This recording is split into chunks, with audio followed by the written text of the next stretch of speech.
hypothetical. What you gonna do when they come for you? Run! Run for your life.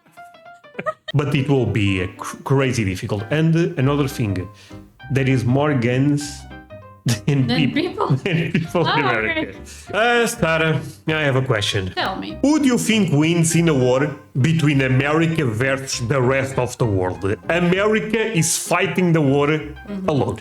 Alone? Yeah. Versus the rest of the world. Versus the rest of the world. I know America is very strong. It's crazy strong. But there is no way they're gonna defeat the rest of the world. Too many countries.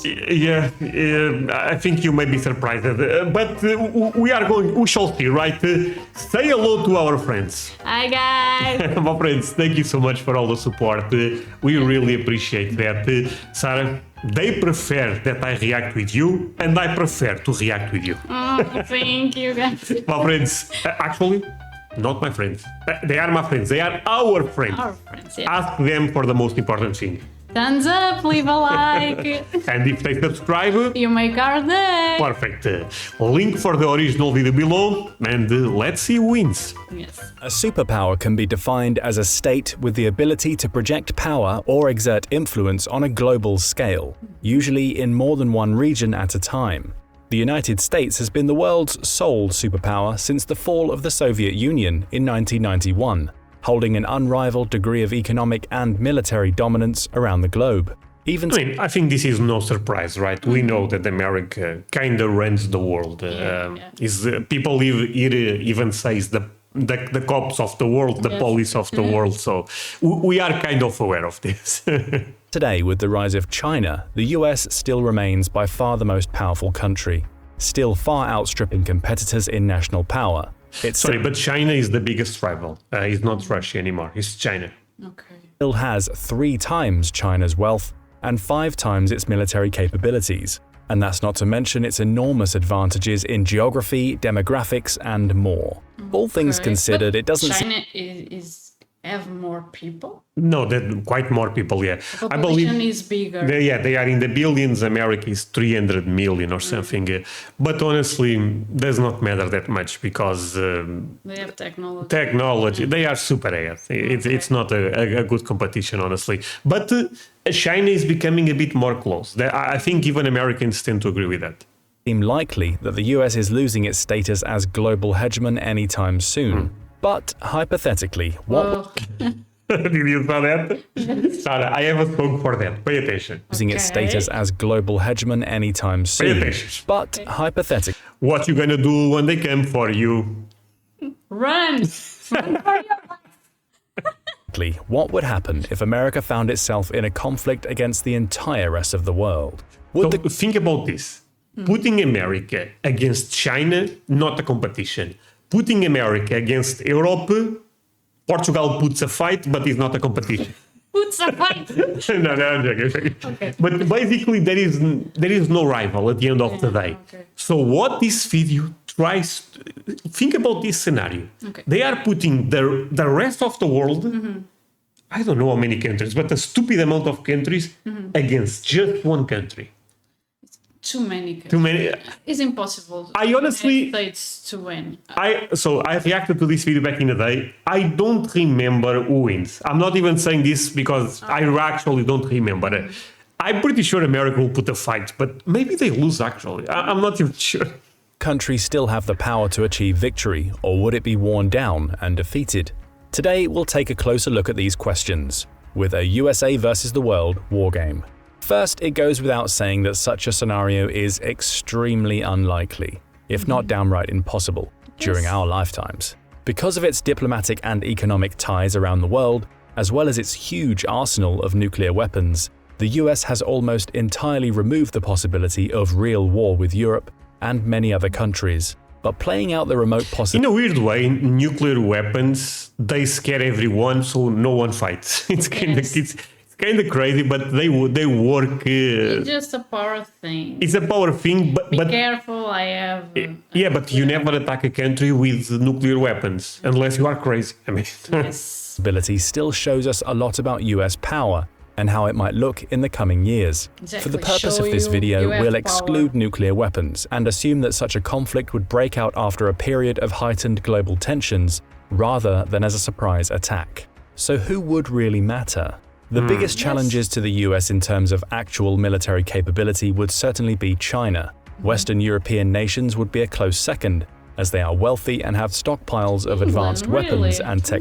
Yeah, the UK is very strong, but I believe France is also. I mean, when we say strong, they are strong for What the you're talking about. Yeah, but for the standards we have here in Europe, they don't compare. They don't compete with America, but France, I know, have a very strong military. Okay. Technology. While Russia, once considered to be America's main military challenger, its invasion of Ukraine has made clear that the country is something of a paper tiger, especially if its nuclear stock. Weak, right? They are. I mean, I think they are winning the war against Ukraine, but at least when that war started, I thought Russia would destroy Ukraine really fast, and that's not the case. So.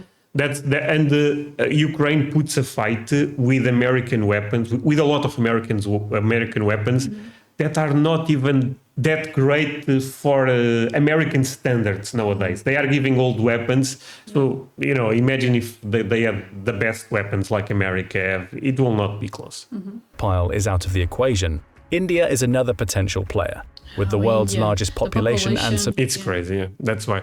And the thing about Russia, is that a lot of Russian soldiers end up getting killed on this war. So they are now even weak in terms of numbers of men available, But I heard the allies are sent. You're talking about North Korea sending troops, yeah. Yes. But that does not matter that much, I think. Okay. substantial military hardware. Together, China, Russia, India, and Europe account for the majority of the world's military spending outside of the US. In our hypothetical, let's say these countries all align against the US, with the rest of the world primarily contributing materiel or financial It's the rest of the world, support. While this is extremely simplified, the fact of the matter is that most countries do not have the resources to project power beyond their borders or immediate region, making an attack on the US impossible. So let's say war breaks out. The first major difficulty with a global offensive against the US would be geographic. Surrounded by water on two sides, and Mexico and Canada to the north and south, any physical attack against the US would face major challenges. First, it would mean mounting either an enormous amphibious assault from one of the coasts or attempting to invade via land. But the deserts in the southwest and the Great Lakes in the Midwest insulate the country's major population centers from a potential invasion staged from Canada and Mexico. Sarah, there is a video on YouTube that I reacted at this point years ago. That is how overpowered America is in terms of geographic. Because the geography in America is incredible. The country, in a weird way, kind of protects itself. My friends, should we react to that video? Because I think you are going to like that video. Leave us the number 7, and we watch that video after this one. Invasion from outside North America would require massive fronts and long supply chains across the Pacific or Atlantic Oceans, leading to a dramatic reduction of overall power projection. Military expert Dylan Lurk has noted that even the largest amphibious assault in history on either the West Coast or the East Coast would be too insignificant to acquire an effective beachhead. If every foreign power managed to coordinate such a massive operation and do so while remaining undetected, under the enormous reach and power of the American intelligence apparatus, it would still have issues building up. Before they arrive, America knows about them? Oh yeah, in advance. Yeah, they have the best radars in the world, so it's easy for Americans to know this. Of any significance. Honestly, it's always more difficult to invade than to defend. I think that's fair to say. Size before being pushed back into the sea. In addition, the strategic Hawaiian island chain acts as a gateway to the US mainland for attacks from the Pacific and is protected by a significant military presence. Similarly, military installations in Alaska provide protection against any invasion from along the Arctic or Northwest. An attack from Mexico would probably be more feasible due to the Great Lakes blocking much of the Canadian border. But California and Texas have the largest concentration of defense industries and military bases in the country. Texas alone. I should not say this, but I'm going to say it. Texas alone defeats Mexico. thus providing an effective deterrent from any attack. With the southwestern desert spanning the two regions, the Southwest is also home to multiple heavily armed military bases, such as the White Sands Missile Range in New Mexico or NORAD headquarters in Colorado. An attack launched from Canada on the Midwest or the West would be limited to light infantry and would likely fail to take over population centers or other important strategic points, since there is mostly rural farmland and unpopulated national parks along the border, along with air bases located hundreds of miles south. Dr. Beckley makes this point as well, stating that the United States is a natural economic hub and military fortress. It's packed with resources and has more economic arteries like navigable waterways and ports than the rest of the world combined. And even if I mean, at the end of the day, the military complex in America is Very good. it's very good. It's the best in the world. So trying to invade a country that is so proud of the American military, invests so much tax money into this, it's difficult, even for the rest of the world. Maybe the rest of the world wins here, because I don't remember exactly how this ends, but it will be crazy difficult. And another thing, there is more guns than people in America. Okay. So the civilians can also put a fight. Okay. This is crazy. If the US military was unable to stop an invasion, the huge diversity of terrain would also provide US military personnel or militias with the ability to conduct guerrilla warfare. The US is also by far the most heavily armed civilian population in the world, with a staggering 120 guns for every 100 people. This Okay. That stat is crazy. So this is 1.2 guns for one people. means that even if a coalition of other countries was able to actually get troops into the US, it would end up facing an incredibly well-armed and pissed-off insurgency. And the thing is, they have guns and they know to shoot. Know how to shoot. Yeah, they practice. And it's not only men. Shoot a gun. No, me neither. I mean, I never touched the guns. So. Yes. But the thing with them is, I thought at one point this was more men that love guns, but I have a lot of viewers that are women, and they tell me that they know how to shoot. Okay. Yeah. This is something that Americans are really into. On the other hand, over the past 80 years, the US has developed a worldwide infrastructure of military bases, supply lines, and the world's largest air and naval transport fleets. This contains hundreds of ships and aircraft, more than the entire fleet of most countries. The lack of global mobility would be an enormous issue for any coalition facing the US. In the weeks before the sort of global conflict in our hypothetical, the US would most likely pull its forces out of the most vulnerable, non-American bases in Europe, Asia, and the Pacific, concentrating. So sorry for so many pauses, but there is another video that shows that the title of the video is "America is Everywhere," and what the video explains is America have military bases across the entire world. Of course, in this case, it could be a bad thing, right? Because they will be trapped. But basically, like the guy is explaining, they of course will return to America. But this is one of the reasons, not related to this video, but this is one of the reasons America is so powerful when there is conflicts. Because if there is a conflict in the Middle East, they are already there. Yes. its resources in places where the US exercises greater territorial control to act as staging areas. Some areas would be considered too important to abandon, especially those supporting the military's supply chain, US oil assets, and key territorial choke points. One of the first battlefields in any conflict between the US and the rest of the world would be the Middle East. Here, one major aim of the DoD, as carried out by US Central Command, would be to secure critical US oil refineries and distribution centers, as well as gain control of the sea lanes used for transporting oil out of the region. As of 2022, 80.4% of the world's oil reserves are located in countries belonging to the international oil cartel OPEC, and 67.1% of OPEC reserves are in the Middle East. Similarly, over 60% of the world's oil passes through shipping lanes in the Arabian Sea alone. While the US has reduced its presence in the region in recent years, a global conflict would almost certainly cause a reorientation.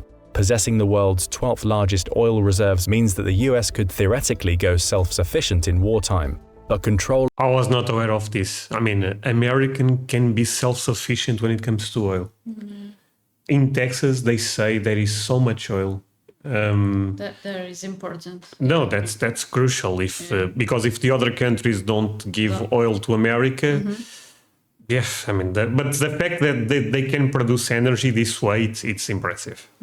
America, land of the free and also amazing food and amazing people. My friends, look, real talk, I'm coming to America this year. I cannot wait. This is taking so long, but guess what? You can follow me here. Andrea, why is that important? I may post updates about my trip to the US, and also there is a lot of videos that get blocked on YouTube. They may go here. Twitch, maybe not, okay? But I may stream there one day, who knows? But Facebook, Instagram, X, follow me in all of those links below on the description. See you there, my friend, and let's continue with this. of some Middle Eastern reserves would make guaranteeing its supply much easier. Similarly, it would allow the US to deny oil to much of the rest of the world and undermine the coalition's economies and military production.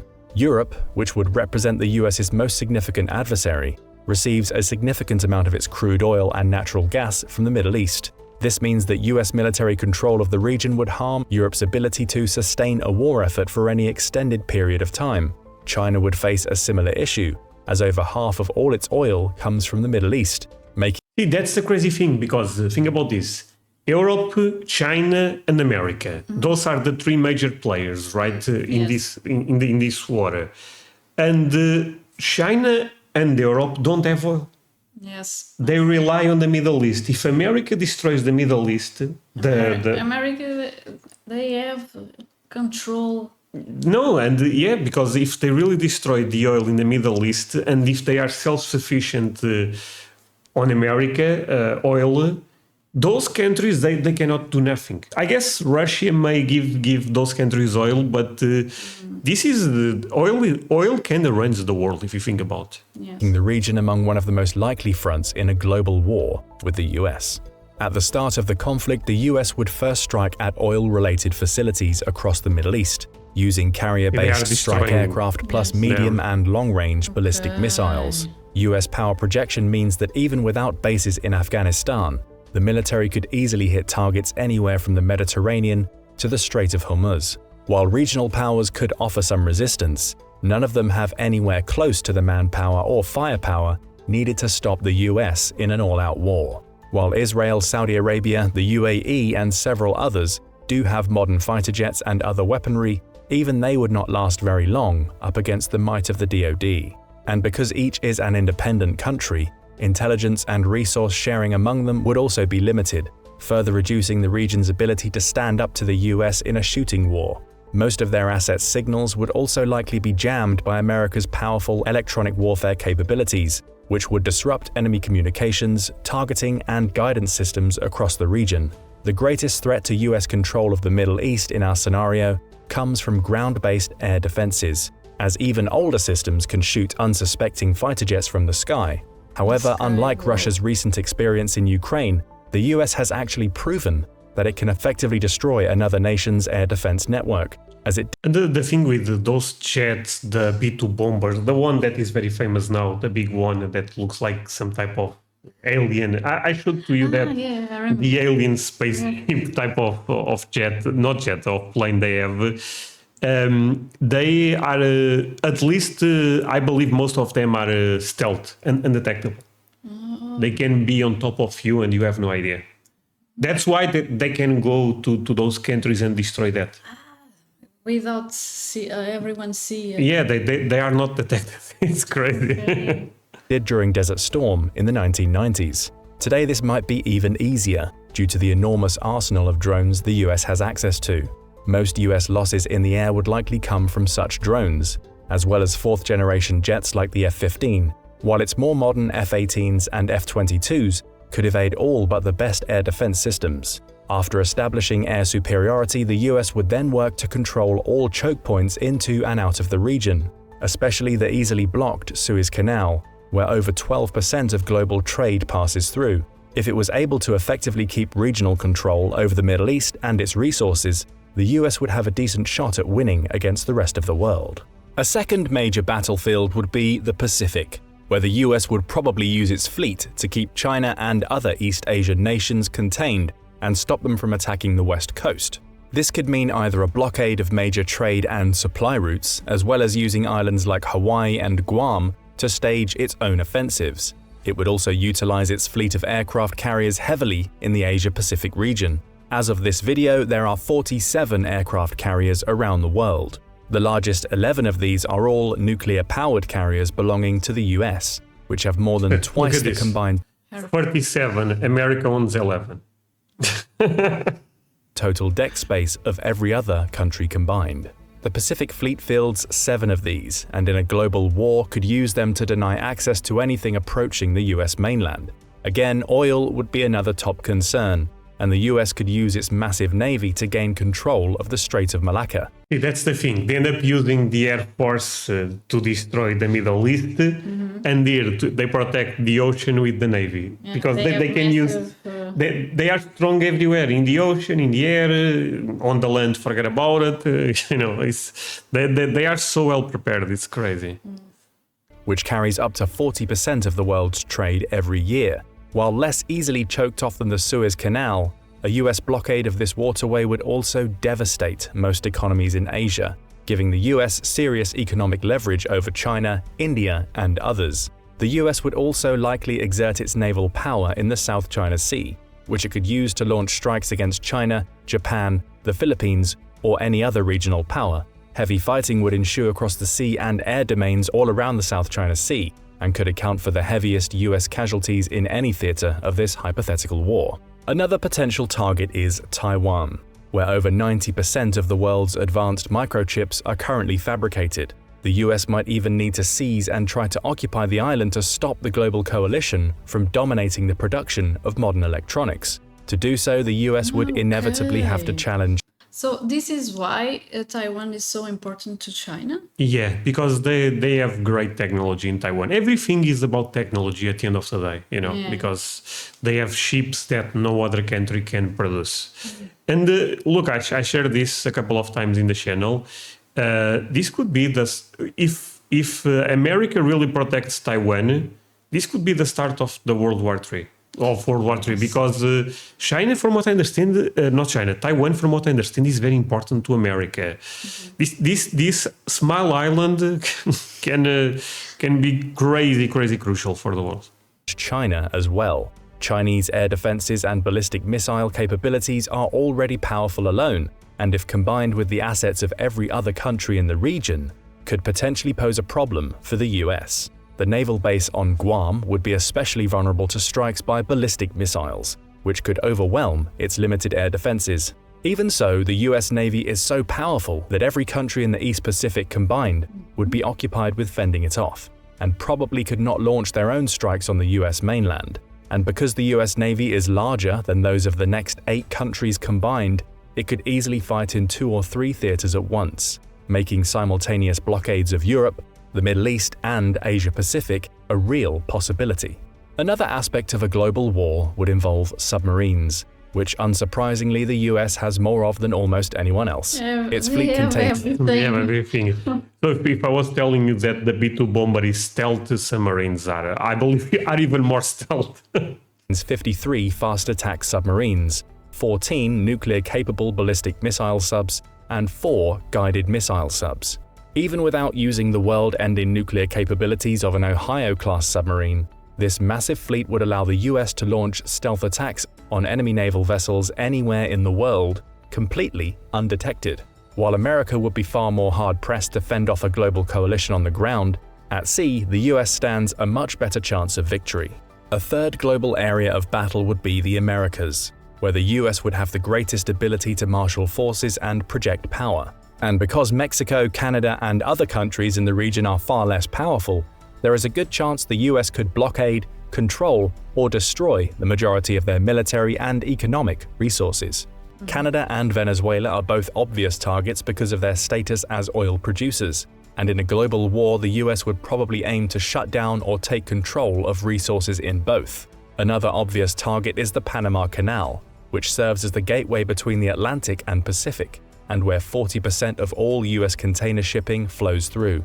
The US controlled the canal from 1903 to 1979 and would try to seize it again during a global war. This would also provide a choke point against the militaries of Central and South America. Chile is another potential target as the country supplies 28% of the world's copper, critical for the production of modern electronics. Now, obviously, a hypothetical alliance of every other country in the world would have the numerical advantage in overall troops and economic resources. But keep in mind that as of 2022, US military spending was $877 billion, constituting 40% of the global total and more than the next 10 countries combined. Today, this enormous sum still only accounts for about 3% of the country's GDP. In a global war, this percentage would almost certainly increase and could rise to similar levels as World War II. I believe in China, the percentage is similar to this. That Russia economy right now is in full war mode. They are spending stupid amounts. They are spending so much, yeah. But America, even spending 3%, is already putting billions. Imagine if they go to... US military spending accounted for over 40% of national GDP. Today, that would mean somewhere close to $10 trillion a year in military spending from the US alone, nearly 5 times the global total from 2022. Astronomical numbers like these mean that a war of attrition against America would also be likely to fail, as the country could outspend the rest of the world several times over for many years. To gain a true strategic edge over the US, a global coalition would have to somehow outgun and outspend the Defense Department, while also maintaining their own smaller economies. Another crucial domain in a global conflict with the US would play out in cyberspace. This would probably be the first line of contact between the warring parties, as both sides would attempt to gain information superiority and take each other's systems offline. While US Cyber Command would almost certainly be overwhelmed with attacks by many actors at once, America could also use its own highly effective attacks to shut down enemy power grids, computer networks. Well. No, because now the war is very technological, you know. Imagine America have all the systems to control all the raiders. Imagine if Russia is able to shoot them down. Okay. You know, this puts America in crazy dangers. But America can also do this to others, you know. That's why the guy is saying on space, because of all the satellites going around, that GPS or other type of communications are crucial. Weapons, electronics, and much, much more. And while it's not as dominant in cyberspace as in the real world, the US still has by far the most capable and best-funded capabilities in the world. In the 2024 fiscal year, US cyber spending will rise to more than $25 billion. And the country continues to top every ranking of national cyber power. However, this domain would also be one of the biggest dangers to the US in a global war, as cyber attacks are notoriously difficult to predict and defend against. A well-placed cyber attack by a less powerful nation could still be catastrophic, and would probably... No, this is true. I mean, if they lose communication, imagine there is a country that you don't expect that, you know, messes up the communications that you have. Nothing. Yeah. I mean, it's... Even if you can, I mean, eventually they will be up again. But sometimes 5 minutes down is enough to destroy, to do a lot of destruction. Yes. It'd be a more serious, immediate threat to US citizens than a kinetic strike on the country. However, again, we have no way of knowing how much American cyber spending would increase in a total war, or how quickly that would lead to new capabilities. All the elements point to a big conclusion. The US is so powerful that it could take on the rest of the world for weeks or months with no certain winner. Okay. Because of this, such a hypothetical conflict would likely become a war of attrition in both the physical and digital worlds. The US would work to starve the world's other major powers of oil, war supplies, and other vital resources, while attempting So this could go for years and years. It's not... And that, like the guy said, we don't know for sure who would win this. to preserve its own. A true assault on the US mainland would be extremely difficult because of the country's size, geographic positioning, and incredibly well-armed military and civilian population. Because of the US military's global presence, most of the fighting would likely happen elsewhere, opening theaters of war everywhere from the Middle East to South America and East Asia. In the end, the victor would almost certainly be whichever side could outlast the other, both in terms of military and economic resources. While the scenario of America versus the entire world is obviously an absurd one, it does give us a useful picture of just how powerful the US military really is. Because what you said at the beginning, I think most people think the same. Yeah, America is strong, but there is no way they can... I also thought that the first time I saw this video. There is no way they defeat the rest of the world. But I don't know. Resources greater than those of most individual countries and nearly limitless power projection, even a conventional conflict against the US would be very, very hard to achieve true victory.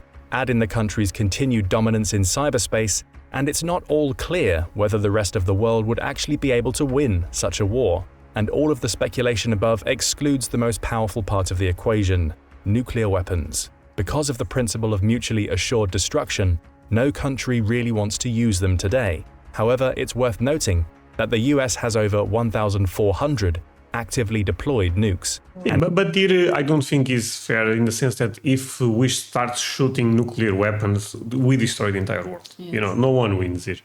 In any real global conflict, they could be used to give any non-nuclear country a very permanent end. And even in a very distant hypothetical like the one above, we should remember that the cost of human life in any worldwide conflict would be staggering, and that even winners in such a war would suffer. But what do you think? Would the US really be able to win a war against the rest of the world? Or... At this point, I don't know. At this point, I don't know exactly. I don't know. know. But either way, this is impressive that America alone can put a fight against everyone, It's not a crazy video, right? I told you this video was crazy.